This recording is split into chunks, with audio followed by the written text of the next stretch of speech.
And in my mind, in my head, this is where we all came from. The dreams we had, the love we shared, this is what we're waiting for.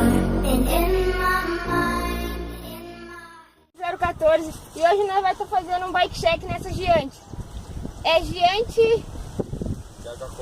DH Kombi. Vai assim mesmo. Tá. Começando aqui com a parte da frente do bike check. Aqui, um guidão Zoom. Aqui não sei, não tem marca. Um Shimano hidráulico M315. Uma mesa da Zoom. O kit esse aqui. Aqui o jogo de direção da GTS. O Rapidfire Shimano. Uma suspa é uma RSLO. Acho que 130 mm. E um paralama da Moody. Pneu Kenda. Aqui eu acho que é o cubo é um Jontech. Disco Xing Ling. A roda importada.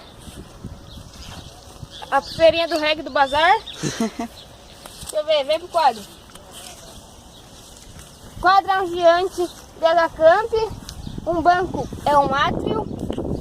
Um canote é um Truvative. O pé de vela top, face integrado.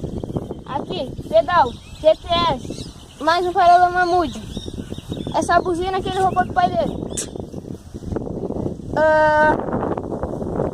O choque é? Manitou 222 mm. Freio aqui, câmbio. O câmbio é um Shimano Dodge sem trava, é pra passeio mesmo. Aqui um cassete Shimano. E eu acho que é isso. É, né? Pode ser. Acho que não tem mais nada. O covo traseiro. O covo traseiro é um Specializer. 12 por 150. Acho que é esse. Agora vamos deixar umas take da bike. Feito.